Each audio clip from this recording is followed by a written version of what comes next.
Anadolu University, which is a leading higher education institution in the field of open and distance learning in Turkey, is a mega university with more than 1 million active students and nearly 4 million graduates in the open education system.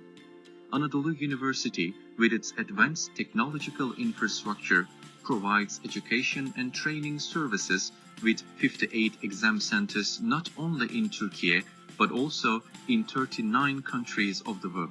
Celebrating its 40th anniversary this year, the open education system has 21 undergraduate and 39 associate degree programs in 3 faculties. In addition to Turkish, these programs also offer instruction in English and Arabic. As of September 2022, Anadolu University has started to share its experience and knowledge in the field of open and distance learning with the whole public with the project named Digital Course Platform. Anyone who wishes can access 1,046 textbooks, 12,289 course presentations, 7,823 unit summaries, 2,987 lecture videos, and 6,614 audio summaries offered by Anadolu University Open Education System at ddp.anadolu.edu.tr. Anadolu University Open Education System, in addition to its 40 years of educational experience, has also hosted many scientific activities in the field of open and distance learning. The last of these was the 5th International Open and Distance Learning Conference held at Anadolu University between 28 and 30 September 2022, with approximately 300 participants from 20 countries. Anadolu University continues to play a key role in the development of the open and distance learning field in the world and in Turkey. With the educational and training services it offers in 40 countries in the 14th anniversary of the open education system, its well-equipped human resources and innovative technological infrastructure. As Anadolu University, we look forward to hosting you, our esteemed participants, at the AAOU 2023 meeting with our modern conference halls, excellent facilities, restaurants serving samples from Turkish cuisine, and our technical infrastructure.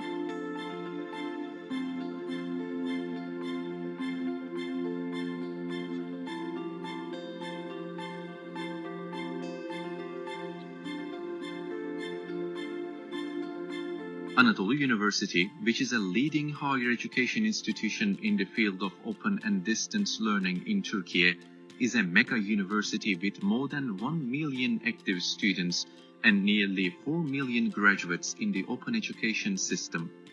Anadolu University, with its advanced technological infrastructure, provides education and training services with 58 exam centers not only in Turkey, but also in 39 countries of the world. Celebrating its 40th anniversary this year, the open education system has 21 undergraduate and 39 associate degree programs in 3 faculties. In addition to Turkish, these programs also offer instruction in English and Arabic. As of September 2022, Anadolu University has started to share its experience and knowledge in the field of open and distance learning with the whole public with the project named Digital Course Platform.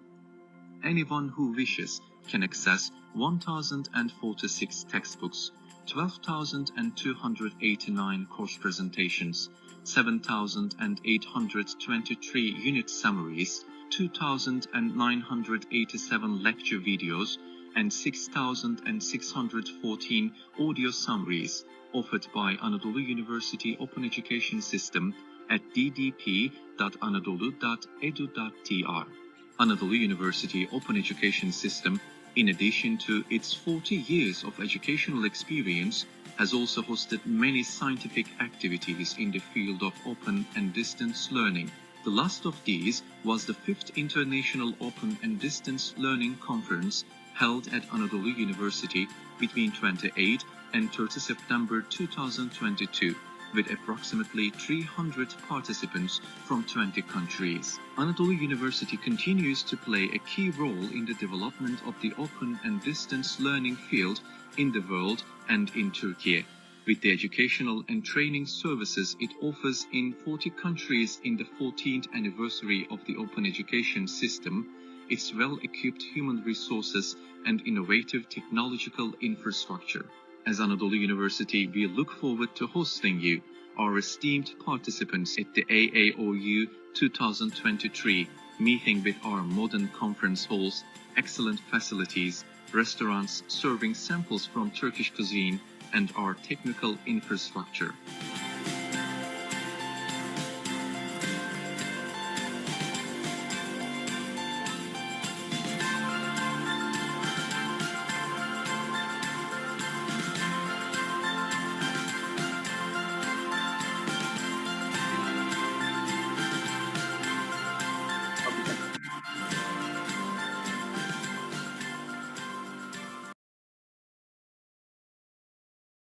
Good morning. Assalamualaikum warahmatullahi wabarakatuh. A very warm greetings from Universitas Terbuka, Indonesia. For some of you who lives in other parts of the world, I would like also to say good afternoon or even good evening. Dear participants, once again, welcome to the AAOU webinar series 2023, series number 3. The topic of today's webinar is University Industry Linkage and Development of Higher Education.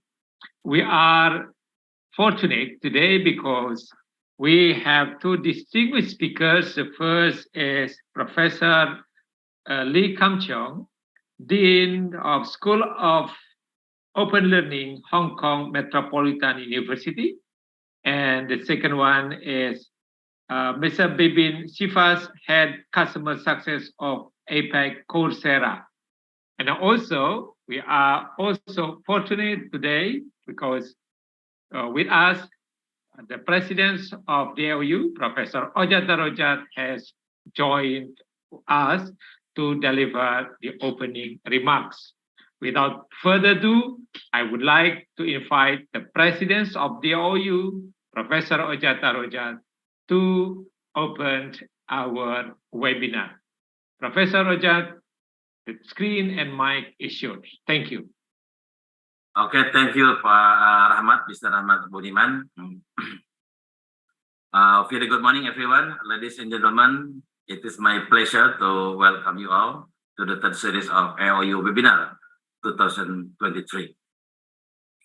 On this event, I would like to welcome the Honorable AAOU Executive Committee members as well as joining with us, Professor Masaya Iwanaga from the Open University of Japan, Professor Ko Song-Hwan from Korea National Open University, and also Professor Melina Bandalaria from the UPOU, Professor Li Chen from Wawasan Open University, Professor Ahmad Izzani Awang from the Open University of Malaysia, Dr. Jahid Majid from Alama Iqbal Open University, and then Kesili, a friend of mine, Prof. Kesili from School of Open Learning, HKMU, who is the speaker for today. And our Secretary General, Bapak Rahmat Budiman, as well as our participants and other members of the AAOU. As part of our ongoing dedication to facilitating open and distance learning, We strive to offer you up-to-date perspective and conversation concerning the emerging topics in the field of distance education. Today, the AAOU has brought you another webinar with the issue of university industry linkage and development of higher education. As we witness a rapid advancement in technology, especially in educational technology, shifting employment pattern, and evolving societal needs. So it is essential that we explore innovative strategies, foster synergies, and create meaningful partnership between academia and industry to equip our students with the new skills and knowledge they need to thrive in dynamic world. So for that reasons, we are honored to have the distinguished speakers who are expert in the field and will be share some thought and ideas with us. Our first speaker is Professor Casey Lee, the Dean of School of Open Learning from Hong Kong Metropolitan University. Professor Casey Lee, hello. It is nice to see you again this morning. And then our second speaker, Mr. Bibin Shivas, the Head Customer Success APAC of Coursera. It is a pleasure to have you here. And then, of course, our moderator who will be leading our sessions today, Mr. Mohamad Rajih. We are grateful for their participations and their valuable contributions to our webinar today. Their insight and experiences will undoubtedly provide valuable perspective on this topic. We hope every program we initiate will always give the audience a broader understanding and knowledge of the risings of issues in the field of distance education, of course. On that note, I am excited to announce that starting from this month, the AAOU Webinar Series 2023 will be conducted monthly. And I welcome everyone to actively participate in this webinar. And without any further ado, let us be prepared to listen and learn from our esteemed speaker today. Thank you. Join us and let's have a great and productive webinar. Thank you, Mr. President, ladies and gentlemen. Thank you, President, once again for insightful opening remarks. I would like to highlight what Professor Ojat mentioned, that it is time for us to prove that the quality of distance education is the same as the quality of conventional university. Ladies and gentlemen, now I would like to introduce our moderator of today's webinar, Mr. Mohamad Radiansyah from Universitas Terbuka. Mr. Rajih, the screen and the mic is yours. Thank you.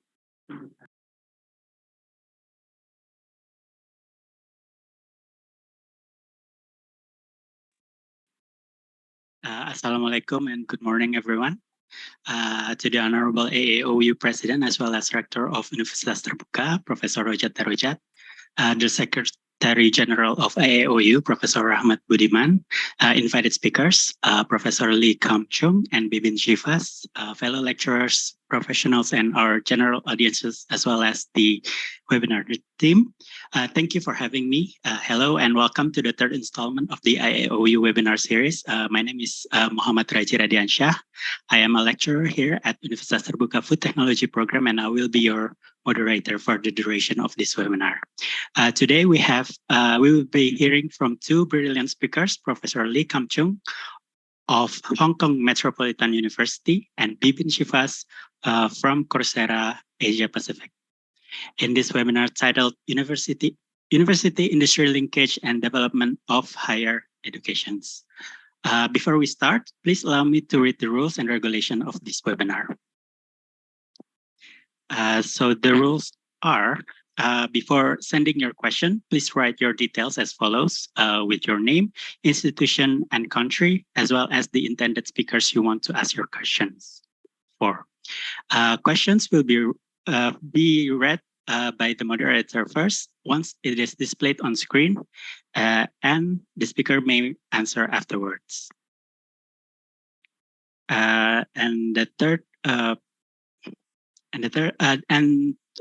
the audiences, the requisite of getting the certificates are filling out the registration form in advance, following the whole program, and filling out the feedback form once the program ends. Okay. I hope that everyone is able to follow the rules to ensure a conducive and pleasant time for all present. Moving on, let me first introduce the first speaker of the day. For the first session, we have Professor Kam Cheong. Before we start, let me read the CV of Professor Kam Cheong. Professor Kam Cheong has served open education for 3 decades. He has made significant and concrete contributions to open education in Asia. He has devoted himself with zeal and fidelity persistently to the AAOU and the institution Hong Kong Metropolitan University. He is the editor of AAOU Journal, Innovation and Technology in Education section of the SN Computing Science Journal, and the editorial board member of the Interactive Technology for Smart Education. Professor Kam Cheong, are you able to show your screen? Hello, Professor Lee. Good morning, Professor Lee. You are still muted, Professor. Sorry.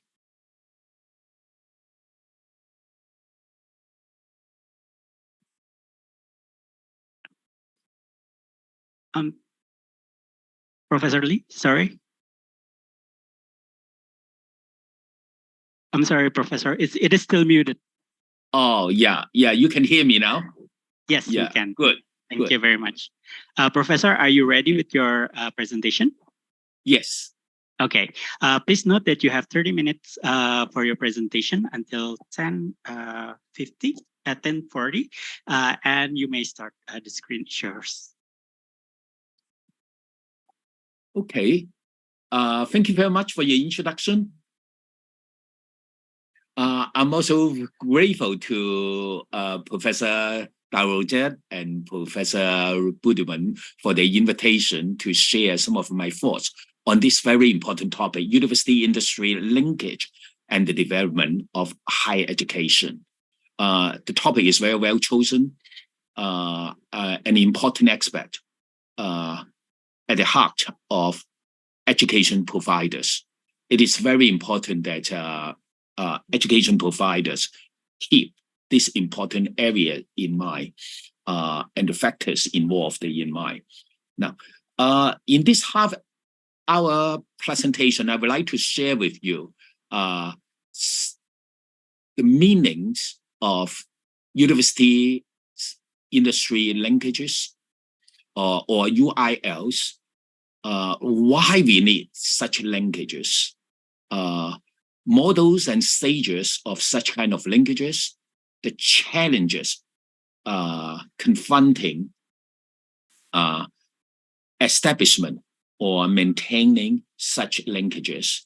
And that is an Australian review that we'd like to share with you, offering us some insights. And I'll also share with you some cases about such linkages. Professor Lee, yes. Your screen is flickering in our end. At our end. It's flickering. Yes.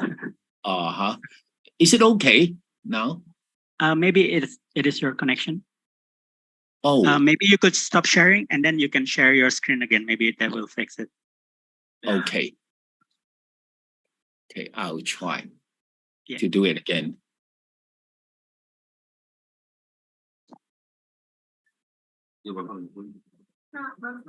Does it work? Yeah, it's okay now. You may continue. Sorry to bother. Okay, fine. Here is the outline of my talk. Before I draw the conclusion, I'll go through a number of basic areas and including examples. Now, let us begin with the meanings of UILs. Universities, industry linkages. It's bi-directional linkages. Some of us simply call it UIC, universities, industry, collaboration. The two terms are often used interchangeably, but of course, they are distinctions in various kinds of contexts with emphasis on different factors, areas. But basically, the key point is that it is for mutual values, for mutual benefits. So if it is to be established for long-term benefits of a university and a certain aspect of the industry, it must be win-win. As I just mentioned, it could also be used, the term UILs could be used interchangeably, whereas UIC, collaboration. One common collaborations that education provider, especially higher education provider, is internship of students at being attached to the industry, to companies or corporations for students to gain practical experience or experience. Recording stopped. Recording in progress. Okay, hope things are going fine and everyone can hear me clearly. Yeah. Now, such link has already a long history and has been implemented in various ways for a long time in various countries, and it is emphasized in many countries. In China, it is very much emphasized. In Hong Kong, it's taken as a very important part of higher education. Professor Lee, sorry to bother you. It flickers again. Yeah, it flickers again. Maybe you could share your presentation and we will share it for you at our end. Maybe that will fix the problem. Oh, because it's flickering for us. Let me stop and try again, and I hope it works. Okay. Next time, if it still doesn't work, then I'll try using another way, and perhaps send the PowerPoint to the secretariat, and then you share it. Yeah, of course. Maybe it is a problem your cable or I'm in my university campus. It has a very strong network. Yeah. So I'm not quite sure what's happening. Now, but anyway, I hope it works now. If it still doesn't work, then I'll try another way. Right now it's flickering again. Maybe the connection between your cable, you need to tighten it up. Is it because the screen is a little bit big at my side? Will it be bigger if I make the screen smaller? Will it be better now? Yeah, maybe you can continue now. It's not flickering for now. Okay, I think if it is smaller, because if it is bigger, I'm using a 4K TV screen, but the transmission through wires soon maybe that has a resolution of 720. So so the difference could cause some problem in the computer. Now, sorry for the disruption. Let me carry on. Now, UIC has also been a focus for UNESCO, and it is considered a key for sustainability. As Netherlands and others conducted a systematic literature and report that increasingly strong connection between university and industry worldwide, and that is a mutual demand demand for establishing new partnerships for both partners. So it is something that universities, of course, emphasize. And for industry, they themselves consider it important. Then why is it important? Why do we need the linkage? We could consider it from both factors. The push factors, there are external factors pushing the industry and universities to do so. And there are also pull factors that industry themselves and university themselves are eager to build up such links.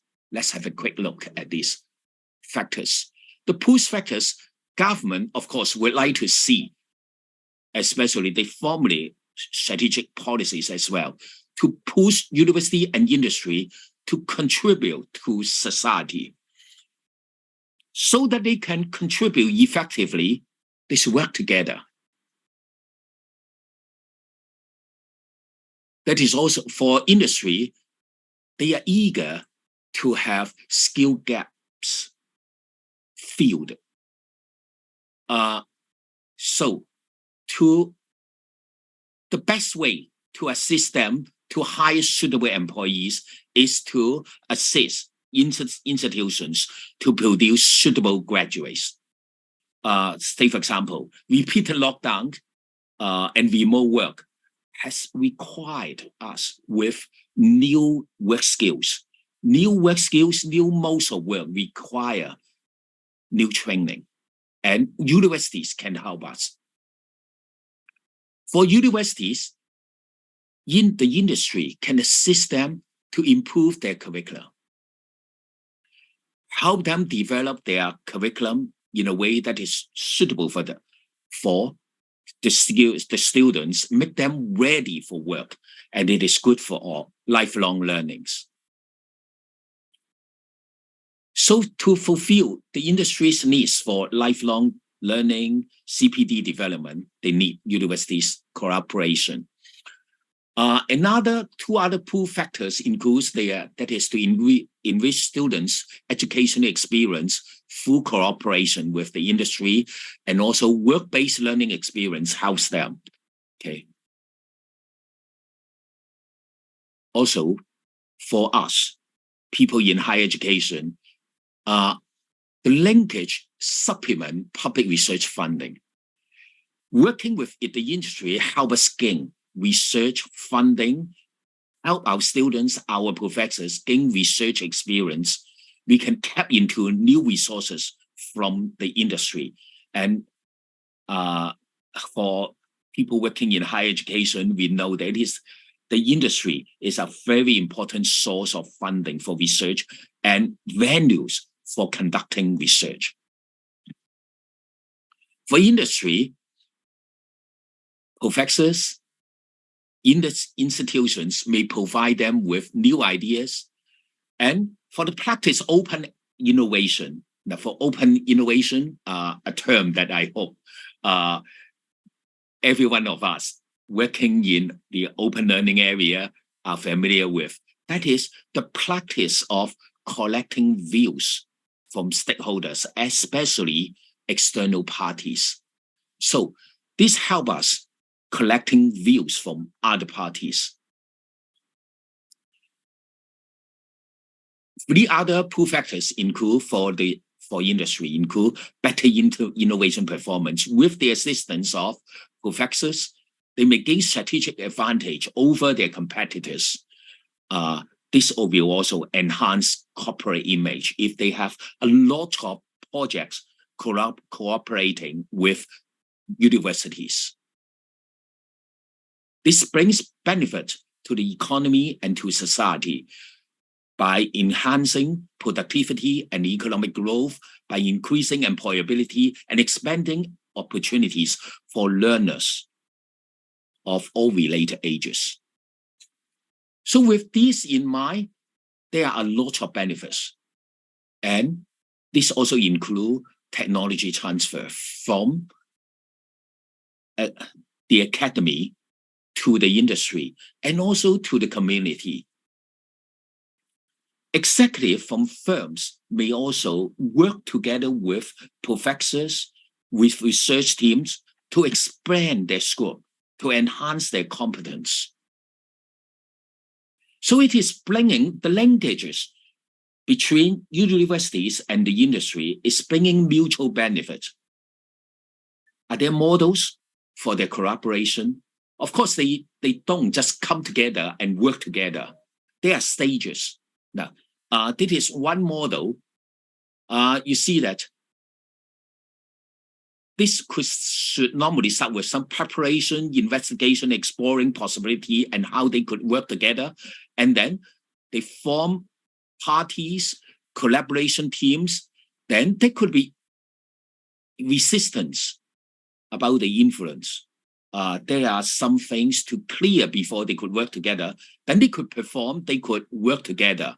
Or it may take some time for them to organize themselves so that they could work together. So there could also be a norming stage before they perform. If they could work well together, then they could start earlier with the performing stage. Then on the performing stage, then they may go back to forming stage again if they have a new project or something new to go on. Okay. If it doesn't work well, then the project may stop. Now, this is one model. There could be other model, other ways of working. So there are different ways of looking at the stages and the models of work. But of course, what is clear to us, this is important, and we know that there are stages and processes for us to work on. And there are also challenges for us. Now, Fritters pointed out that in their review of 24 such collaborations among science and engineering departments in universities and public research organizations, the review has been done in Brazil for 24 such collaborations. What's the result? Is the result surprising? Probably you don't find surprising. What was found was that it is less likely to be the result of academic initiatives wholly financed by public research sponsors. So public research sponsors would like to work with mature operators rather than emerging industries. In fact, who needs funding the most? The emergent ones. So it is important that the funders, the bodies providing funding, understand where the greatest needs are. But the fact is, quite often, the more mature ones, the more successful ones get even more funding. Other challenges include growing competitiveness, pressure for academics, involvement in that industry, collaboration, so more work, greater work pressure, and also pressure on innovation by universities. So having collaboration, people are expecting innovations from them. And there has been heavy reliance on government or university funding. Or if the setup is small, then that is a lack of funding. So, and there may be resistance from relevant stakeholders. So these are common challenges that UILs are confronted with. To overcome these challenges, a review has been done in Australia. That is a rather big national kind of review. They have come up with 7 short-term actions and 4 longer-term directions. This may offer us very good insights about how to go about it if we are to develop new industry-university linkages. Now, this is especially true for new ones, especially digital technology and skills. Now, what are the 7 short-term actions? The first one is, in that particular case, in Australia, a national skills taxonomy so that this will facilitate unifying their system, their framework. So I have added for them the word developed. Because across the 7 actions, they're inconsistent, grammatical inconsistent. The next is to implement a national kind of qualification framework so that different parties may work together by following a unified standard. Industry may have their standard, universities may have their standard, and different parks, different industries, and even for the same industry, different big organizations may have their own standards. And for universities, they may have their own standards, frameworks. To align the framework will facilitate collaboration. So by aligning them, they may also have a unified credential platform. And this will facilitate CPD, professional development, and enhance their qualifications being able to be recognized by bodies in different parts of their own countries. So this will help, this insights, this kind of insight, these actions not only helps Australia, I believe, this could help other parts of the world. The next one is industry-focused micro-credentials.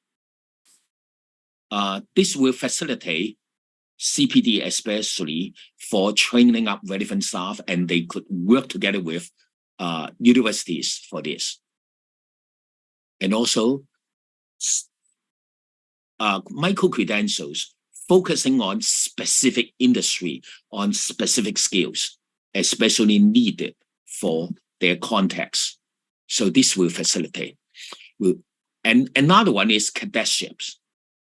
That is, cadetships help form pathways to a skills employment. So we could work specifically on it. An important term here is employer-based work, or LIW, or another important term is learner-integrated work. So with this, it fosters greater university-industry collaboration. So by sending staff to work in sending students to the industry, or having staff working on a program, they learn at the same time, they work. They work and learn together, and that is LIW, learning integrated work. With this, the industry and the student benefit, and of course, the university also benefit through such kind of collaboration. And to do it effectively, an important way is to make sure that the learning outcome and work integrated learning are closely linked. So the university may set their learning objectives, but at the same time, they need to work together with the industry so that it is beneficial not only to the student, but also to the industry, and it also benefits the curriculum. Make sure this will help ensure that the curriculum fits the needs of the industry. That is also cross-sectional partnership, collaboration, not only between industry and education. Is this kind of collaboration enable education provider to co-develop innovation programs. So parties may work together to co-develop, co-create curriculum so that it fits the needs of students, the industry, as well as meeting curriculum needs. Now this could be done for formal qualifications. This could also meet needs for lifelong learning or professional development. Now there are also 4 longer-term directions, including establishment of integrated tertiary education sector and seamless pathway from schools. And also, in longer term, they're proposing to review incentives for individuals and industry to invest in human capital development, and also to expand the scale of successful initiatives and to extend the National Priority Industry Linkage Fund, that is the fund by the Australian government. Now, so colleagues in other parts of the world may like to benefit from the insights from this report.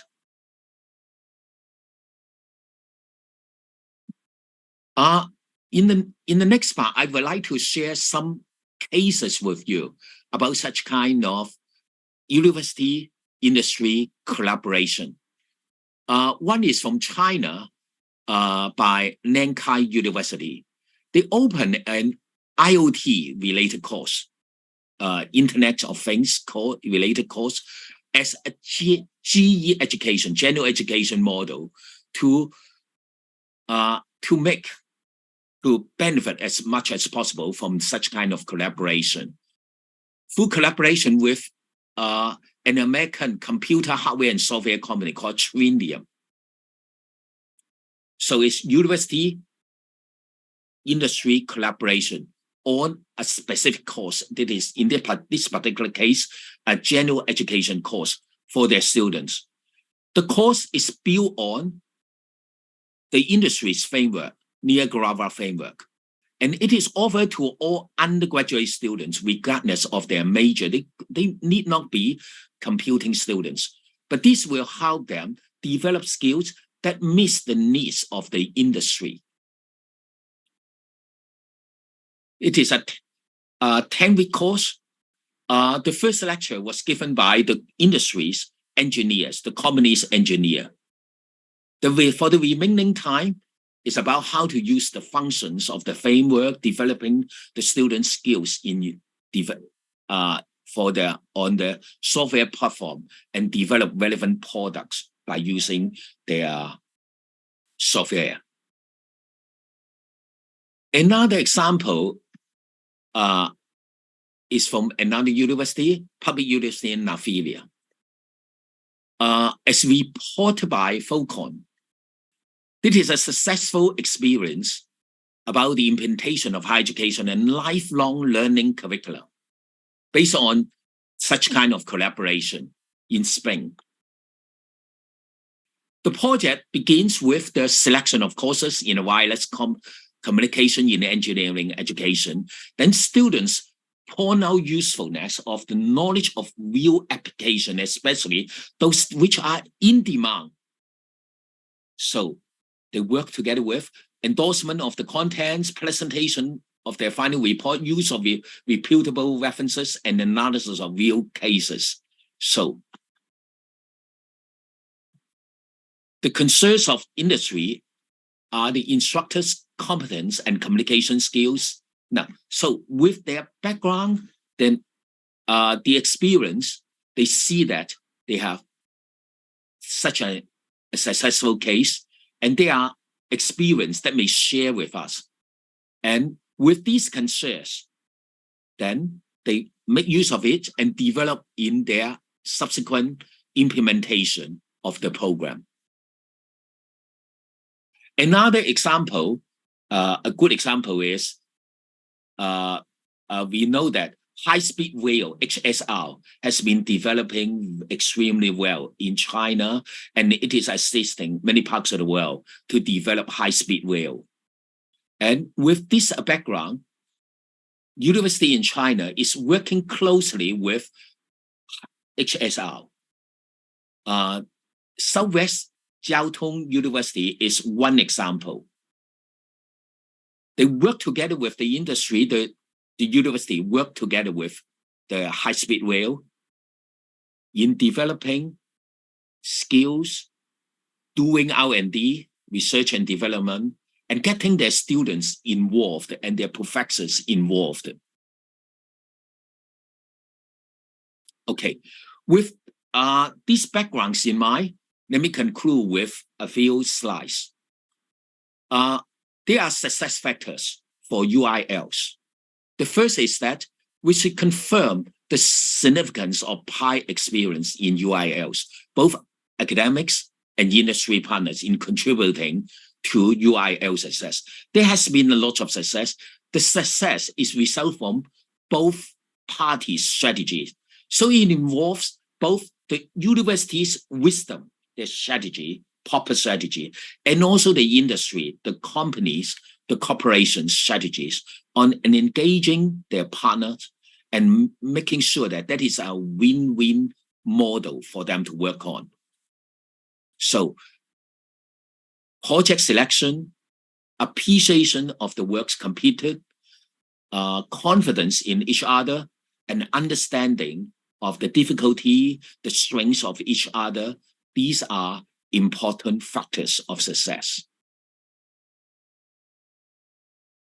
Now, there are other success factors as pointed out by Hoover and others in their publication.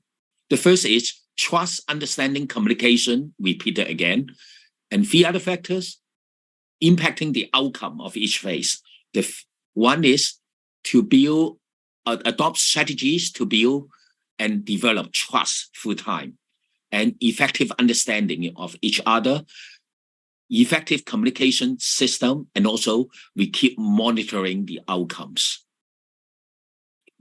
So communication, trust, further success factors, creation of an ecosystem. Things keep evolving.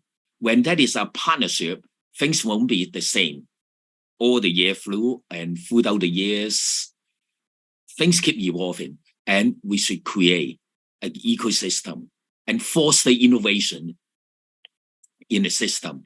We should create entrepreneurship practices on both sides, and there should be a combination of freedom, autonomy, and leadership. There should be a governance, a proper governance system to manage the project. And there should be proper resources, talent, concentration, and university planning and development approaches. So with these basic points, I would like to share with you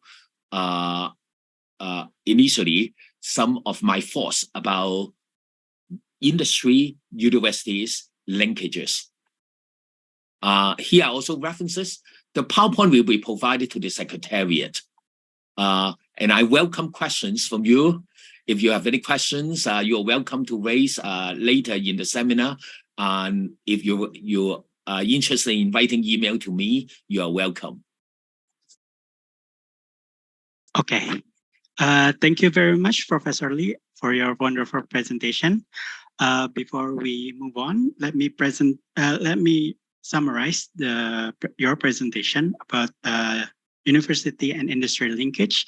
The UIL is the link between university and industry for mutual partnership because of demands.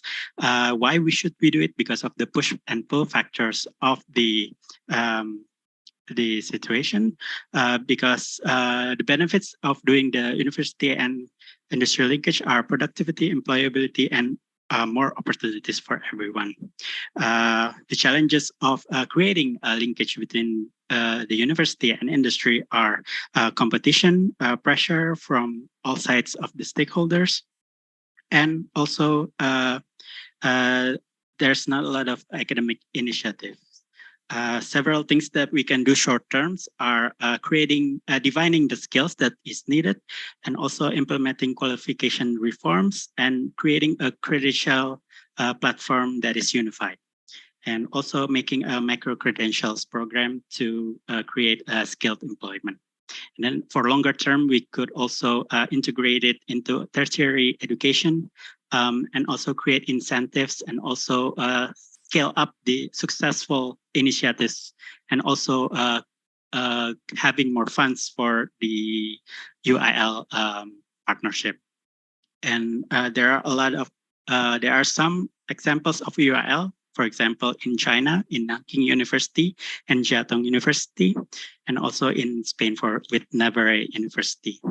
And lastly, the success factors for UIL are communication, trust, engagement, and maintenance, as well as creating an ecosystem to create innovation and partnership. Thank you, Professor Lee, for your presentation. Please hold on until the end for our discussion session. Thank you very much, Professor Lee. You're welcome. Yes. Thank you very much for your summary. Very nice. Thank you very much.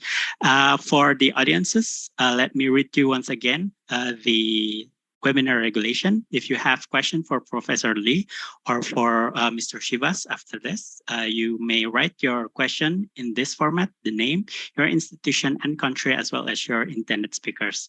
The question will be read by the moderators and then will be answered by your speaker afterwards. And then for everyone attending, the requisite to get the certificates are filling out the registration form, following the whole program, and filling out the feedback form after the presentation ends.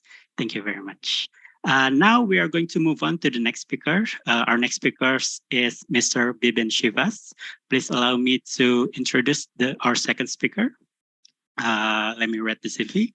Bibin led the customer success at Coursera across India and Asia Pacific. He is responsible for growing Coursera adoption in the region and helps corporates, governments, and universities leverage Coursera as part of their learning strategy. He has 20 years of experience in the technology domain and has worked with top corporates such as IBM, Hewlett-Packard, and LinkedIn in various leadership positions managing high-growth businesses. Bibin is also an alumnus of IIM Bangalore and National Institute of Technology, Calicut. Welcome, welcome, Bibin Shivas, to our webinar.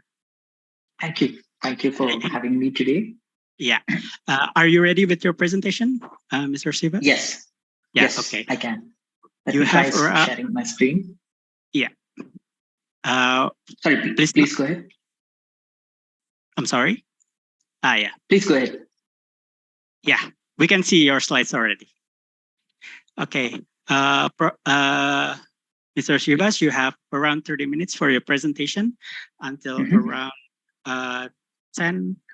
11:20. You may start. The screen is yours. Yeah, thank you. Thank you for inviting me today and for allowing me to share my thoughts. It is my pleasure to be here today. So quickly, customer success is a very corporate term. So I'll also kind of quickly say what we do as part of customer success. So my team manages all our academia and corporate relationships at Coursera across Asia Pacific, about the 14, 15 countries that we work with in Asia. So I think I've been with Coursera for about 5 years, and it's been a journey to see how online learning has truly become part of the academia, especially through the pandemic, and how that has changed. So it is my endeavor to talk today about how Coursera is helping connecting learning to career outcomes. And just to sort of set the context today about Coursera itself, in case I'm sure many of you are aware of Coursera, but I would want to quickly explain about what Coursera is about. Right? We are an e-learning platform, one of the world's largest. And if you think about our universe, we think about it as 3 big pillars. The learner, who's at the center of everything, because we are all existing, both academia as well as platforms like Coursera, for the learner. We have institutions who use Coursera, and then we have the educators who are like all of you, who are producing content day in, day out to teach our students. So today we have about 124 million learners on the platform who are spread across many, many countries, with the US being the largest and India the second largest consumer base. In fact, in Asia, we are seeing a large amount of growth in the kind of learners who are coming onto the platform to learn. Today, we also have about 7,000 institutions, which are governments, businesses, and campuses across the world using Coursera in many different ways to learn and build into the pedagogy. We also have educators who are about 300 of them, who are primarily university partners and many, many industry partners. While Coursera was always known for university partners producing content, Today, we have about 115 industry partners also. Why am I saying all this? Because I want to lay the context of moving to a skills-based world. Now, if you look at this ecosystem, that's what we are truly. We have a lot of learning happening on Coursera, and because of which today there's a lot of data getting generated about how people are learning, what kind of skills people want to learn. In fact, we track about 85,000 skills on the platform. So imagine a world where so millions and billions of data points are being generated. And that's what we are using, with the insights coming in from what companies are learning and what educators are producing and what learners want to do. And that's what we are bringing in to the academia, about insights about what the world is learning. Now, just to give you a sense of the kind of universities that we work with, these are the best of the best across the world, ranging from the Michigans, the Yale, Stanfords, and the HEC Paris, etc. In Asia, we work with NUS, NTU, etc. And we work with some of the biggest companies around the world who are producing content on Coursera, whether it's Google, Amazon, or Facebook, Meta, Salesforce, etc. So there is a beautiful ecosystem that's being created, which is helping learners learn. Now, if I look at what's happening in the world, right? I mean, yeah, I wanted to kind of take a stance on what's happening in the world. We've all been speaking about how many jobs are at risk of automation. Now, let me kind of try and orient this slide. This is a complex slide. So if you look at it on the y-axis, we have wages, and on the x-axis, we have the risk of automation. And if you see, the bubbles are the size of the size of the workforce in that job. And this was a world maybe about a year ago, and this is a Bloomberg study from 2017, which says that the risk of automation is highest where there is no formal education. And the blue-colored bubbles, where the white-collared workers who have college degrees, they have the highest wages, and they were at the lowest vulnerable position with respect to automation. Now, the only way for the vulnerable group of automation, it was to build knowledge, digital skills, and credential. That's what would have moved the crowd to this part of the equation, right? However, this was the world before generative AI came into the picture, right? And once generative AI came in, what is truly happening now is these blue bubbles are really now starting to move into the risk of automation. So now no longer are the college degree people who have college degrees immune to risk of automation with generative AI. And 6 months ago, 8 months ago, we probably never thought about this.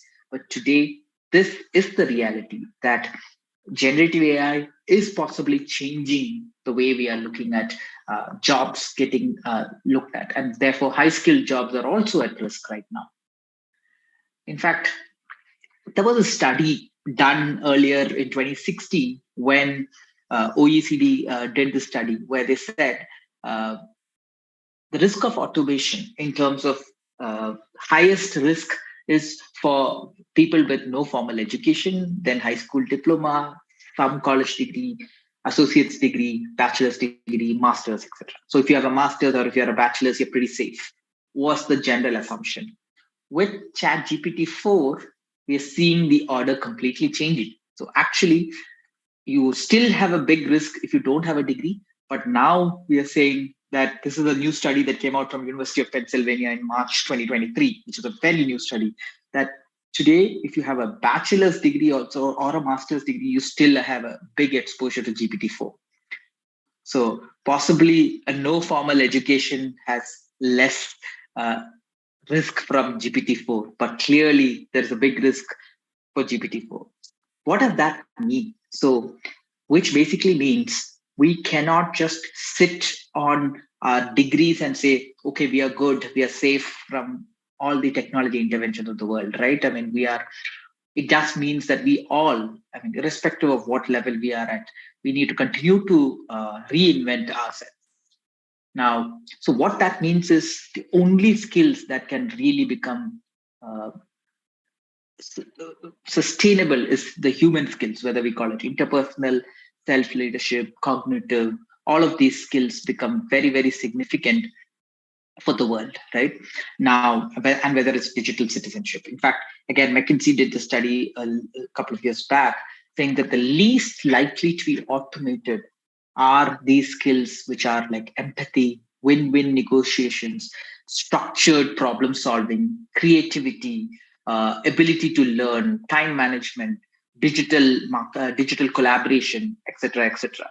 These are truly the skills that are kind of possibly going to be important and are most least likely to be automated. In fact, when they did the study, they also said the top predictors of higher income are self-confidence, organizational awareness, work plan development, etc. And in terms of job satisfaction, especially in a world where there are so many layoffs happening and there's so much churn happening in workspaces, how do you cope with uncertainty? How do you build your self-confidence? So maybe these are all things. And then finally, the top predictors of employment are, again, how do you manage uncertainty? How do you adapt to the changing world?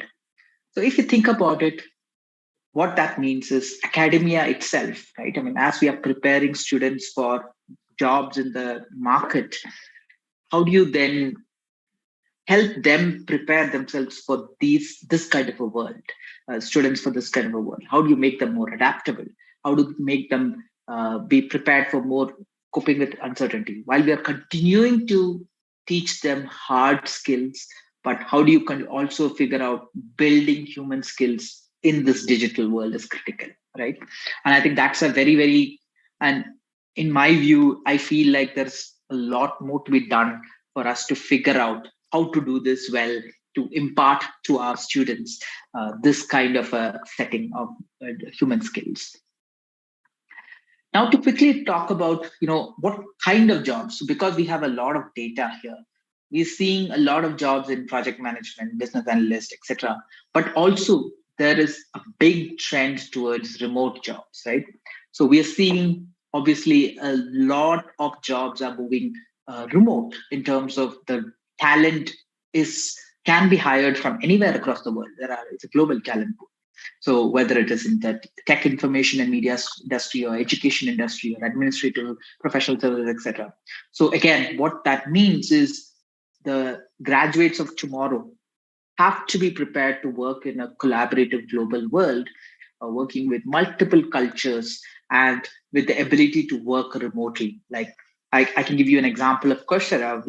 In Asia, we have about 300, 350 people who work in Asia. We are spread over probably 25, 30 cities. We don't meet each other as colleagues unless we have a conference or a customer session or things like that. That's the world we operate in. And these are colleagues spread over multiple Asian countries.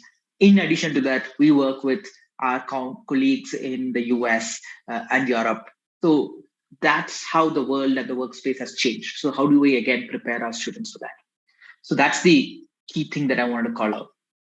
Now, quickly to talk about, online learning. This is really in Indonesia, for example.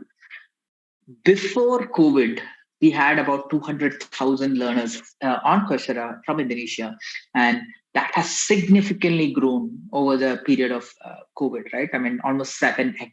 And our enrollments are also growing significantly at that pace. So there is clearly our learners and student population are wanting to do more beyond their curricula and beyond a typical campus experience. They want to now have the best of both worlds, whether it's online and offline. And that's where there's a lot of thinking that's happening. At least we are also spending a lot of time thinking about how do we integrate online learning into the offline experience of students, right? So broadly, we aligned on 4 key strategic goals for leaders of academia. 1, strengthening academic excellence. This is really the core here. And today, and I think the previous speaker mentioned about industry micro-credentials and how we bring industry into the learning experience. that's truly becoming more and more critical, where how do you deliver industry-aligned curricula? And also, along with it, because faculty are such key stakeholders in this academic journey, how do you make sure that the faculty are better prepared for the changing technologies, the changing way of doing things, research, etc.? So that's something that we think is core. Second, how do you then make sure that the student employability is improved? So how do you generate and deploy industry micro-credentials as part of their learning experience, and therefore create clear placement opportunities for students? Third, for academic leaders, we think everyone is thinking about internationalization, and universities are looking to build student and employer brand perceptions and looking at rankings. And four, of course, we are all trying to figure out how do we launch new programs that deliver value to our students and then continue to drive enrollments and fees, right? So this is our understanding of how academic leaders are really thinking about what do they need to do. And in fact, if you think about it, the core, the base is the academic excellence and student employability. And these two, if we solve, then obviously institutions are able to work on their rankings, brand perception, and obviously help in revenue and enrollment growth. So that's what the problem statement that we are thinking about in terms of work on academic excellence and career outcomes, and then that will lead to even a higher value for these universities themselves. Now, how do we achieve these, right? We see 4 key interventions. One, increasing collaboration. So in a world of today, universities should be thinking about not necessarily building everything ground up. How do you build collaborations with other universities that can be used for credit, right? That's a key trend that we see, where being open to bringing in external content that adds value to your own teaching process, right? 2, industry as an educator, right? I mean, I love this way of thinking that many universities are starting to think about, saying that instead of thinking about, oh, I need to figure out how to align to industry, bring industry into this process of education. So using industry almost as a co-educator along with what academicians have been teaching to first students, and therefore building industry micro-credentials. 3, using data and key elements to show students' skill profiles, so that as opposed to like today, it's very difficult for employers to differentiate between a student A versus student B. So how do you then use the right data elements to kind of showcase the right skills that students have? And finally, empowering faculty, because faculty need to be prepared to be able to deliver this kind of a program at the scale. Yeah. So now I'll quickly talk about how are we working on each of these interventions, right? So I want to kind of talk about potentially engineering degree in computer science, let's say. And I'm just breaking the first 4 semesters. So essentially some of these subjects you are already teaching in your curriculum, which is these core subjects, which is helping a learner get to a computer science degree. Now, what we are saying is, if you want to add a specific specialization in AI and ML, is there a possibility to bring in content from some key players, right? So which then helps add an industry layer to the degree that you give. So for example, we have great content on Coursera from IBM and Google and Duke and Deep Learning, which is a company started by Andrew Ng, who's one of the gurus of artificial intelligence, right? Now, again, so providing that choice to students to be able to learn and specialize in a particular area. While doing that as a extra choice and deeper specialization, you could also build in content from other universities into your core subject. So where we are showing C is possibly, we are saying we could add, like for example, in a course like electronic systems design, can you build in a Georgia Tech course, which is Intro to Electronics from Coursera, which is part of that blended teaching model, therefore giving students an experience of not just their own local content, but also content from some high quality universities around the world, or from data structures and algorithms from UC San Diego. This is truly the world where we think will be the future of blending courses, and integrated by the faculty, and then offering standalone electives, which are like specializations for students, right?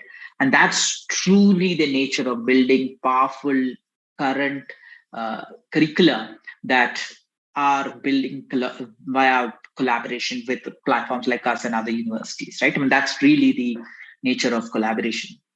Second intervention about industry as an educator. So this, I think the previous speaker also spoke about industry micro-credentials. We did a study recently where we interviewed about 3,000 plus students and about 1,700 employers across 11 countries to see what is this whole thing about micro-credentials, right? And what we found out that 90% of the students said that a professional certificate will help them stand out. And 88% of employers said this will help them make a decision around a candidate. So again, clearly signs that we need to be building in industry micro-credentials. So what we've done is we've now mapped out about 36 digital roles, and where we have mapped these industry micro-credentials from some of the top brands around the world to say that how do we build these like specifically for software roles or data roles or business roles? How can we build these industry micro-credentials and offer it to students from across the globe? And again, for universities, they make their own decision of how to incorporate these micro-credentials into their curricula, right? So again, this is a good spread across various roles, and therefore enabling students to be able to showcase their skills to employers, saying that I've got a degree, but I've also got an industry micro-credential, right? And what we have now done is, for example, again, this is where the world of collaboration comes in. We've gotten many of these micro-credentials accredited with the American Council for Education for credits, right? Where because the accrediting bodies look at the rigor of this material. So we've also gotten some of these accredited so that when universities offer these to students, they know these are rigorous enough from a curricular perspective, and it is all valuable for their roles in the future, right? So that's industry as an educator, where industry is playing a key role through platforms like us in being able to deliver value to students. The third thing is in terms of skills profile itself. So we've been working very hard over the last few months to figure out how can we use our data to be able to present a skill profile of a student. So this is an example of a skill profile where what the student has done on Coursera can be showcased almost like a digital resume to students, to employers, where they can again build value beyond the traditional CV to be able to showcase to employers, again, using data like on how much skills they have learned, how much time they've spent on different content. Again, this is really about the power of technology and credentialing coming together to be able to showcase specific value for students, right? The fourth intervention is about faculty, right? I mean, so we continue to work on how to help faculty go through their own journey, right? I mean, in terms of whether it's on digital transformation or digital teaching or research methodologies, how do we continue to equip faculty to learn more and also be prepared for this new world so that they are equipped to teach their students? So that's something that we've been doing for a while. Finally, I want to kind of bring together the era of generative AI, and obviously there's a lot of debate going around in the world about whether generative AI is good for academia or it's not good for academia. But today, we as a platform believe generative AI can truly transform learning and make it a lot more powerful and effective. So what I'd like to share today is something called course building. This is again from a faculty perspective. How can we use generative AI to enable faculty to be able to build their own course and curricula and almost even course packs, right? So how can they create their own courses? So I want to kind of leave you with this thought today, and probably the last thing is about how can we use generative AI, and it's a quick 3-minute video I want to share, which shows how we are thinking about using generative AI to build and enable faculty. So I'm going to try, hopefully the audio will come along. So let's see. Hopefully everybody can hear the audio. Let's meet Jenny. Jenny wants to help her learners grow their leadership skills. She has some of her own content to get started with, and she knows Coursera can take what she has and build an engaging private course in only a few clicks. Here is how we're helping Jenny. She can build her course manually or save time by getting assistance. Coursera's easy authoring helps Jenny build out the content.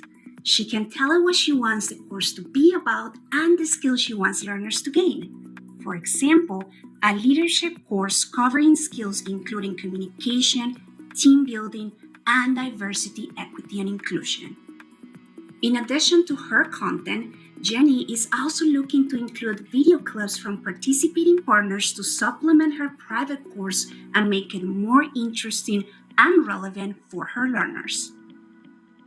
She can add her files as source materials, such as recordings of previous lectures, training sessions, or written documents like a syllabus or a list of skills.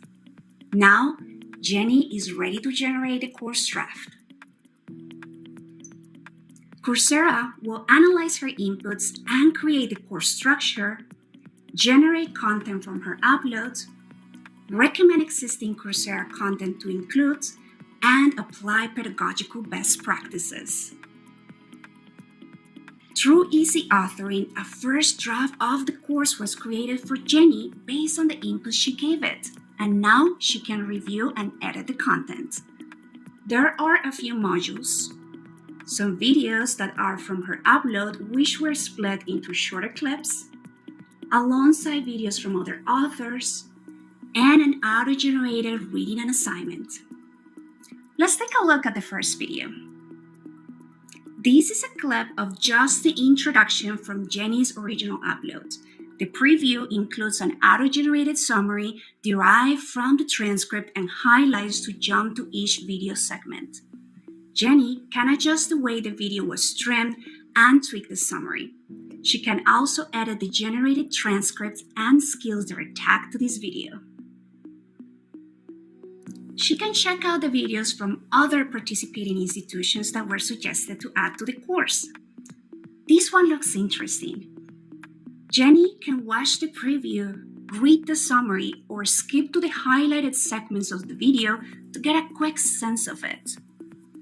She can also look through other alternatives by telling Coursera what she's looking for, such as finding the most popular videos about Module 1. Within Coursera. It suggested 3 other videos. After previewing them, she can decide which ones to use to supplement her course. A reading was also auto-generated with a glossary of keywords based on the content in this module.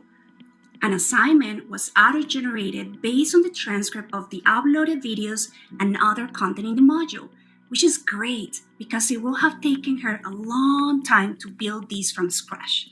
She can add more questions to create more options for variability. Once Jenny is ready to launch the course, she can review the auto-generated course name, description, skill tags, and logo. Now, Jenny's private custom course is live, and learners at her organization are on their way to growing their leadership skills. Jenny can't believe how easy it was for her to create an engaging private course in Coursera. Yeah, so I just want to kind of leave this thought about this is really the world that we are going towards, where faculty should be able to use their own content plus content from third party to build together a course. Imagine a world where you have your own video as a faculty, you add content from Michigan, and you have a content from Google, all in the same course shell, so that for a student, it's a beautiful learning experience which is seamless, right? In fact, some of the beautiful use cases that I've been hearing about is especially in countries where you want to add local context. So imagine a world where the faculty is putting in an interpretation in Bahasa, first. The first video is in Bahasa, and then the English videos come in. So it gives a great context for students to be able to actually learn in their own language to begin with, get the context, and then go into the content. So the use cases are many, many. And finally, I want to kind of also end with this saying that some of the things that we are thinking about is, especially in this part of the world, is how do you make sure that the local content is coming in? So we are actually doing a lot of work in bringing almost 2,000 courses in Bahasa soon, later this year, such that students can actually experience the power of this content in their local language.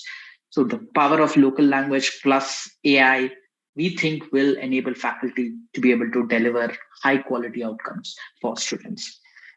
So in summary, collaborate with universities and industry as an educator, learn a skill profile, and finally, the building out faculty enablement. That's really, we think, our mantra to taking students to career outcomes. Thank you. And with that, I will close today. And I appreciate you all giving me the opportunity again. And hopefully you had some thoughts for you to take back in terms of how to implement this in your universities. Thank you. Thank you, Bibin, for the wonderful presentation. Please allow me to summarize your talk. Your talk is about advancing higher education through industry micro-credentials. And you know that now high-skilled jobs are also are threatened by the increase of AI. And the important skills in the digital world are interpersonal leadership and cognitive and also digital collaboration. And also for students to adapt to the demand of today's industry, you need to increase their human skills because now the emerging jobs, there are a lot of digital and also remote works available, especially in tech, education, and also administrative and support services. So the demand of online learning is also increasing, especially in Indonesia, like you shown before. And to accommodate for the increase of online learning itself, there are several key strategic goals for the academia is to strengthen the academic excellence, drive student employability, grow the ranking and brand recognition of the university, and also accelerate enrollment and also revenue growth of the university. And also, and then we can key intervention from Coursera that has been done is to increase the collaboration between industry and also universities by including the industry layer in the curriculum of the university. We need to build learner skill profiles to show the skills of the learners that has been acquired through learning through online learning and also through the university. For the industry, we need to include industry educators so that the appeal of industry is present in our curriculum. And it has been shown that including industrial educators appeals for students and also for the industry later on in the job market. And also the last one for the faculty is to empower the faculty through digital transformation and also digital teaching. And also the last one is to utilize AI to build a more holistic learning experience for the students and also to integrate local content to the learning experience. Thank you once again, Mr. Shivas. Wonderful summary. Thank you. You're welcome. We're going to move on to the next session, which is the discussion and question and answers session. We will start with the first question for Professor Lee. I hope. Yeah, Professor Lee. There is a question from Fauzi from UT Indonesia. The question is: in a very fast-growing and dynamic conditions in industry, how should universities respond to get along with such conditions to make the linkage? Professor Lee, you may answer. Thank you very much. A very good question. In modern cities, in parts of the world that technology play an important role. Things are evolving fast. changing fast. And of course, the collaboration between industry and the universities need to adapt to the changes. So how could we adapt ourselves to this? 3 areas that we probably need to pay special attention to. 1, mindset, attitude for change. Universities are famous for their resistance to changes.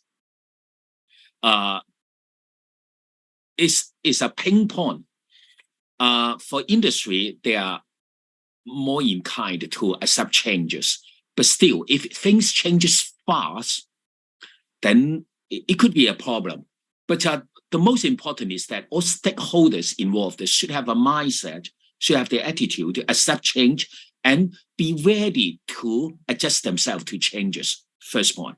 The second is to be ready to review the curriculum and to practice the existing practice in a frequent way.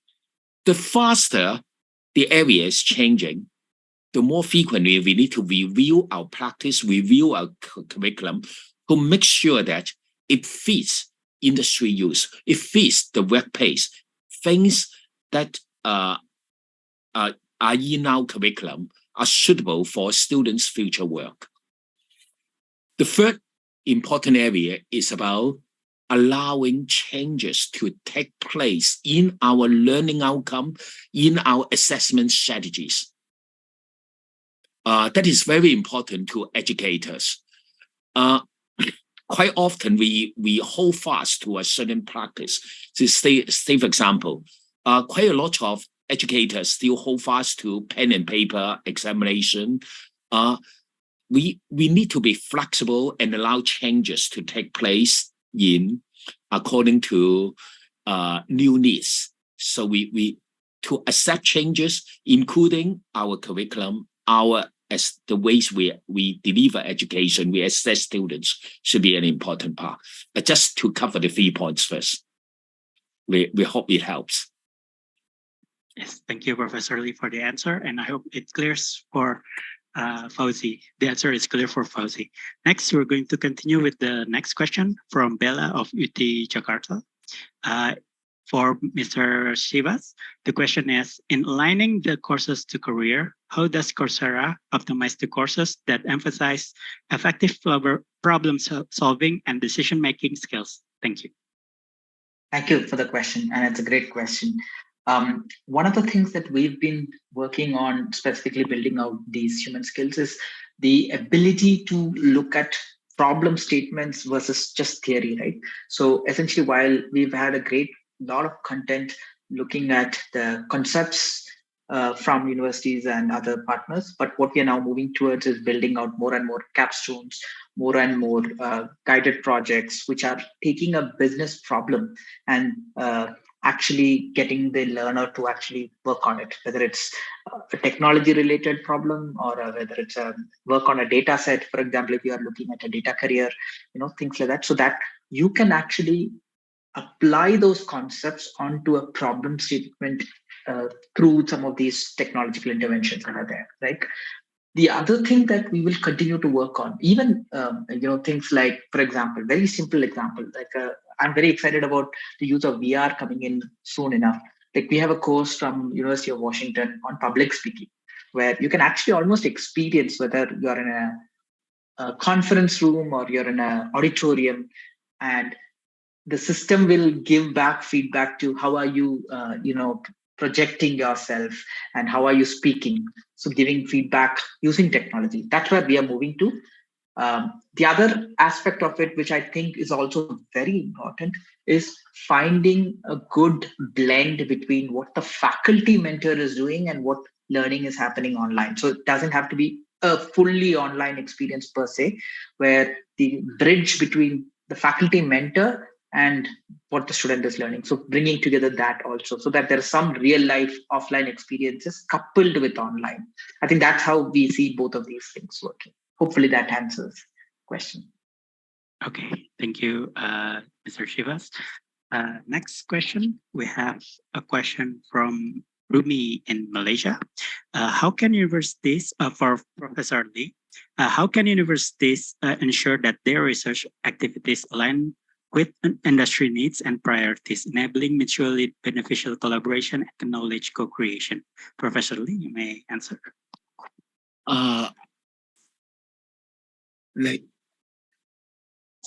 Could you repeat the question? Yeah, sure. How can universities ensure that their research activities align with industry needs and priorities, enabling mutual beneficial collaboration and knowledge co-creation? Thank you for the question.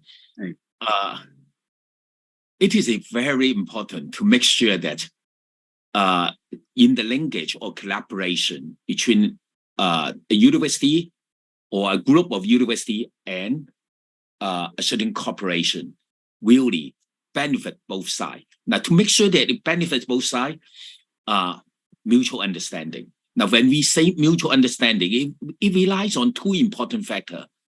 One, understanding. Quite often, I've heard a lot from industry partners saying that universities wish their industry partners to work with them, but their priorities are research. They wish to publish papers, but for industry, they would like to benefit from the wisdom, from the research result, from the inventions of the university professors, from their research. So we need to understand the priorities of each other. So if industry would just like to benefit themselves without noting that professors have their priorities, that could be quite different from theirs. And professors need to understand the priorities of the industry, the corporations. They are looking at their own benefit, their companies, their corporations' benefits, how they could develop, how they could earn more, how they could develop to be bigger, how their staff could benefit from it in terms of name, their reputation.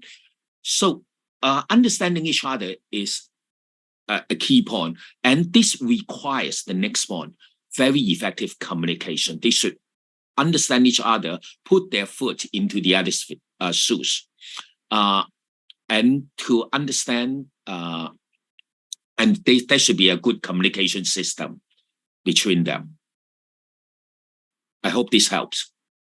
Yeah, so the industry and also the academia needs to have their priorities aligned so that we can collaborate more in the research field. And also we can do that by communicating with each other and experiencing each other's wants and needs. Okay, thank you, Professor Lee, for the answer. Next, we have a question from Dini from UT Indonesia, for Mr. Shivas. How to integrate courses that have psychomotor skills, such as in laboratory, into an online course? Could you share the best practices in Coursera? I see that you already answered this in the chat, but maybe you could elaborate it more. Thank you. Yeah. So this is a tough question. Okay. So because I think there are limitations of online to some extent. Like if someone is learning automobile engineering, while as our VR technologies start maturing, maybe we'll get to a point where it can be fully done online. But as of now, there will be some places where we will be limited by technology and some places where we will be able to use technology very well, right? So today we are seeing, like I mentioned in the chat, like we are starting to think about what is that hands-on skills that are required. So if you know these are the hands-on skills that are required, how do we create those projects? So like, for example, what we call guided projects is essentially a virtual machine that we give to learners where they can actually play around with tools, or where almost like Coursera Labs, we call it, which is the real term that we use, to actually play around with virtual tools and things like that to learn and apply it to a particular problem statement that I mentioned. Now, that is on one front on specific things like, software tools or, technologies that we can easily do it online. On other slightly more experiential areas, we are trying to start building in VR. So there's Duke has a course called Introduction to Physiology, I think, Duke University, where we are actually having VR to showcase how within the heart, where there are these vascular vessels that are there. How can you, as a student, actually see how does a constriction happen in the heart when those vessels are being constricted, and actually using VR to that. So these are all ways to actually give that experience. But as I said, I don't think we are there yet. I think in another few years, as we get our VR technology to become one, much more powerful, two, much more economical, right? I mean, today, all VR technology that is there on Coursera is without really having the need for a headset. But that headset makes the experience more richer. But I think in the next few years, and very, very quickly, Apple has already brought out a very, very expensive headset. But hopefully in the next couple of years, it will become much more reasonable for learners to be able to use headsets and other technologies to be able to experience these while sitting at home, right? I mean, I think I'm looking forward to those days. And that's not really a Coursera problem. It is really a broader industry problem, that technology coming into this picture. So yeah, that's how I see this will happen. Yeah. Okay.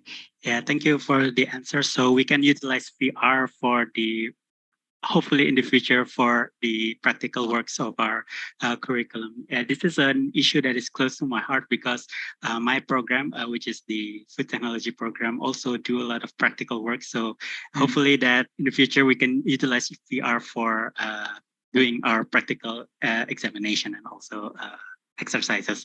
For maybe also this question is for Professor Lee. Maybe you could also share the best practices in your university, Hong Kong Metropolitan University, about practical work and also how to utilize technologies for practical courses as well. There are several ways for us to make sure that our courses really produce students that are work ready.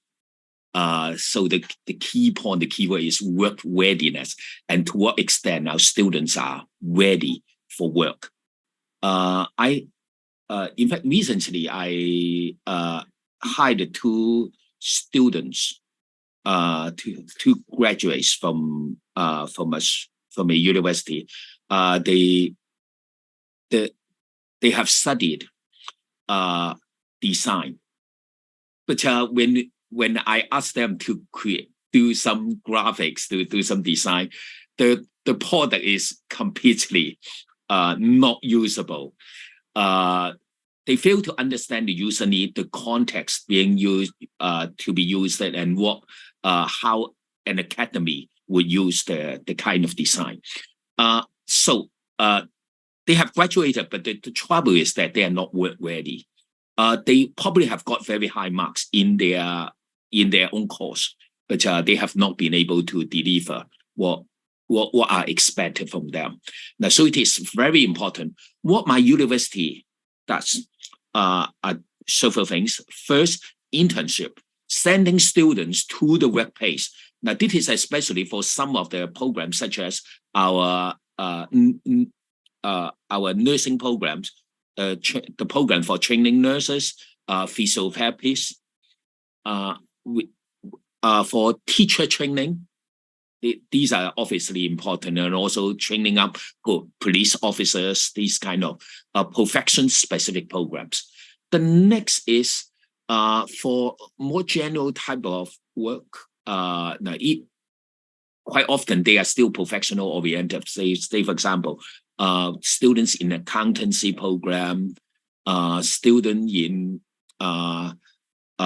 programs for on film production, then they need to be in close contact with the industry. So it is important to send them, to offer them related internship. Then the next is to have the industry to be involved in designing the courses. So for all our programs, we have a system requiring that the advisors of each degree program must have some of them.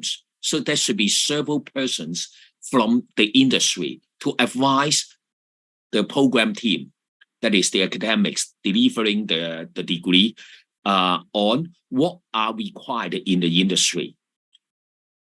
Other than this, we provide students with opportunity to work with the industry, to get in touch with industry partners so that they may consult them informally to have chances to work, to get in touch with managers, corporate, industrial leaders, as well as successful corporate leaders in the related industry or industry they are related. Okay.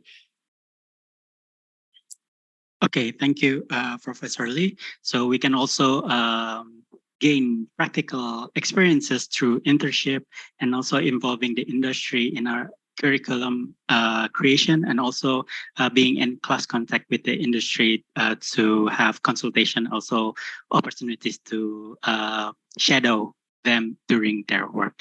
Thank you, Professor Lee, also for the answer. To note, Professor Lee, you are your screen seems to not be showing yourself. I don't quite understand why. My camera is on, but I can't see myself in it. Maybe you need to move I'm still here. Yeah, okay. I don't know why. Yeah, maybe you need to move a little bit closer, but yeah, maybe it's something with the camera. Okay, maybe we can move on to the next question. Okay, so also a question for Professor Lee from Lisna Odiawati from UT, Indonesia. The question is, what kind of governance standards are needed to run a good corporation and partnership between industry and educational institutes? Professor Lee, you may answer. What? Wait, now you mean what kind of governance standards are needed? Is it the question? Sorry, can you? Yeah, the standards of governance. Yeah, needed to run a good corporation. Now, it is a rather difficult question. Different parties, people in different countries work under different legal standards. For governance, it is related to the governance system and also the culture there. Now, but several things are key. That is, the key point is with the decision processes. That is, the key points are what decisions are to be made. And the decision are to be made by whom, who are the people to make the decision, and how the decisions are to be made. Through what procedures, what committee, and that is by whom and how, and for what decisions. So what decisions, by whom, and how the decisions are to be made are the key points. Okay, thank you, Professor Lee, for the answer. Professor, there seems to be some technical. Yeah, I don't quite understand why I'm turned upside down. Yeah, you're upside down right now, but maybe you can restart your camera. Or, I probably should restart it. Yeah. Maybe we can move on to the next question now. We have a question for, hold on, we're going to share the question.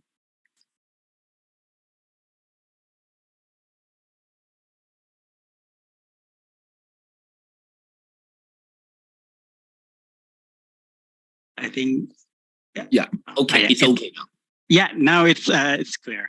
Now it's good. Okay. Now the question is from Bagas of UT for both Mr. Shivas and also Professor Lee.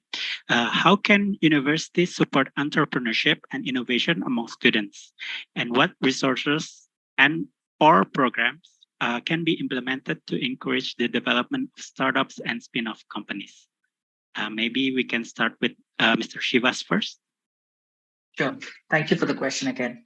Again, a very good question. I think the key elements of entrepreneurship and innovation is really about, so sometimes most universities start with the hard skills, right? But when you start thinking about entrepreneurship and building out companies, there's a lot of other skills associated with it, which is those human skills that we spoke about. Even simple things like marketing or finance or things like that, maybe an engineering student won't even go through in their curriculum, right? So first of all, I do think the key point is to build an ecosystem that enables students to be able to learn these skills while they are on campus. One, which is, I think many universities now are starting to have partnerships in alignment with some of these corporates to be able to have these mechanisms for students who are interested in entrepreneurship and innovation to be able to have a close liaison with industry partners. So where they are able to do internships, they are able to do work with industry itself to present their ideas. That's one part of the industry licensing piece of it. Second, in terms of just preparing themselves for the right skills required. For example, we have as an example of a course that is very, very popular among many universities, a course from a specialization from Wharton, which is called Business Foundations, which talks about the basics of finance, marketing, accounting, etc., and which is about building those skills irrespective of what discipline you are in. So that's the second piece of it. And third is just getting a better sense of even funding cycles and things like that. So like my alumnus, for example, in India, they have a incubation center where there is the incubation center is funded by a few corporates who are actually looking to work with these startups, and universities are providing almost like a office space for students who are willing to kind of test out entrepreneurship. Even placement opportunities, for example, if they can postpone their job hunt for another year but still use the mechanisms and the infrastructure of the university to get a job if they want to come back to a job after a year or 2 years of trying out entrepreneurship, right? These are all ways of encouraging entrepreneurship. So I would summarize as skill development for entrepreneurship, ecosystems for entrepreneurship, and then finally industry partnerships for entrepreneurship. These are three mechanisms that I've seen work for encouraging entrepreneurship in campuses themselves. So yeah, Professor Lee. Oh, thank you very much. The question is good, and it is an important part of our a university's work. It's not only the industry's work. Incubation in the last 2 decades have developed a lot in higher education, and universities are keen to support their graduates to develop their entrepreneurship. I see that there are several factors related to determining whether a startup could succeed. The startup often lacks several things, and they are critical to the success of the industry. One is money funding. So for promising startups, it will be good if they're given some money to work on. They need a place to do their work. They need a venue, a place to work on. They need, now other than their invention, their knowledge, they may need additional skills for completing their work. So they may need other help and support. So they need partners, and they need to, they may need others to help them link up with relevant partners to support them to complete their work. And the fourth thing is that they need advice.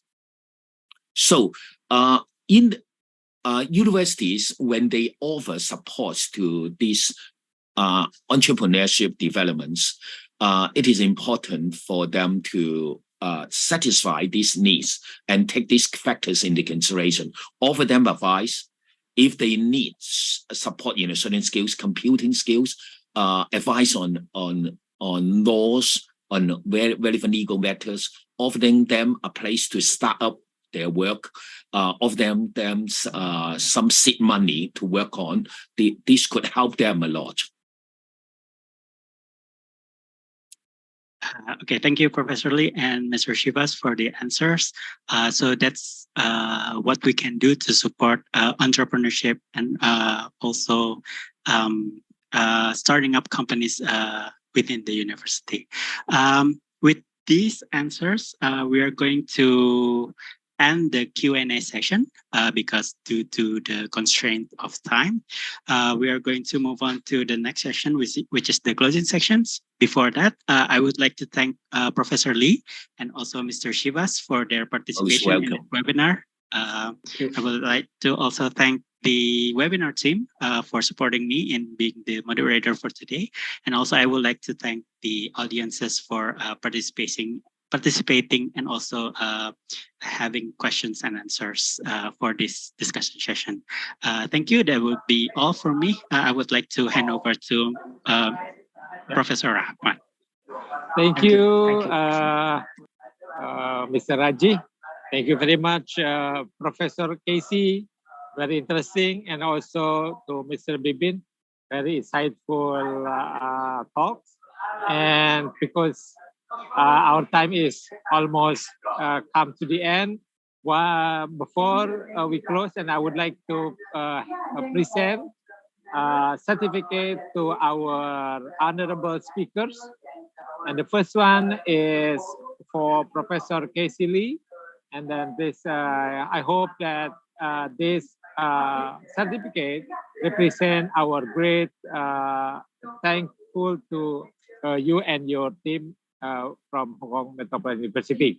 And the second one, I would like to present the certificate to Mr. Bibin Shivas.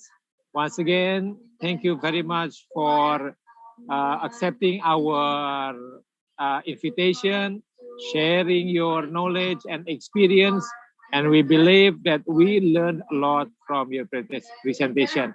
We hope that both of you, Professor Casey and Mr. Bibin, there will be another webinar, another session for you to share your unexplored experience with us. Once again, thank you very much on behalf of the President of the AAOU, the AAOU Secretary, and also on behalf of the AAOU itself, I would like to thank you very much for your presentation. Thank you very much. Thank you very much for inviting us. Thank you. Now,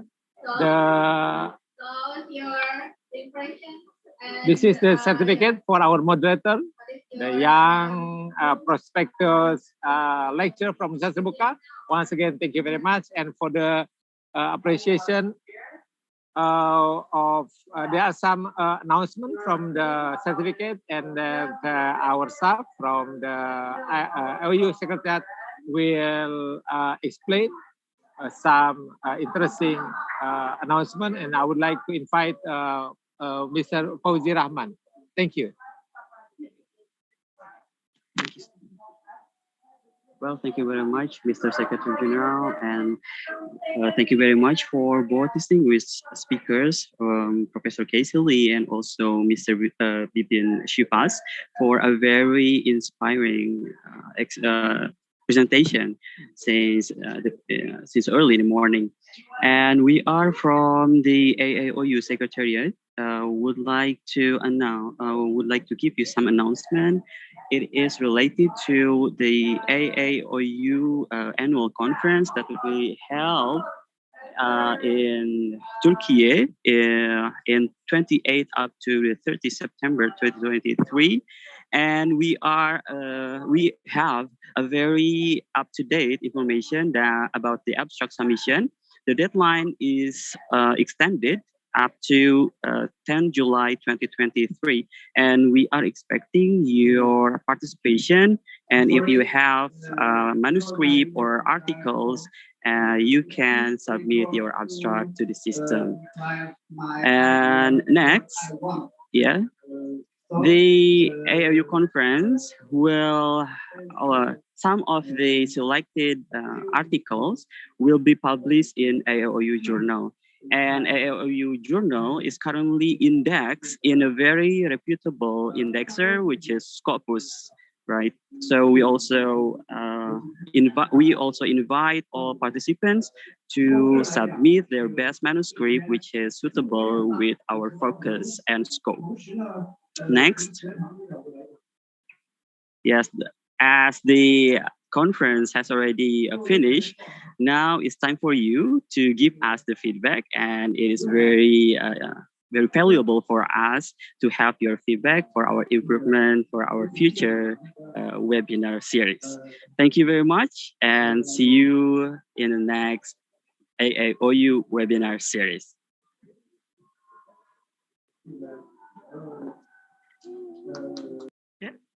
Thank you, Ms. AAOU Secretariat. Thank you, Professor Lee, and also Mr. Shivas. I hope to see you again.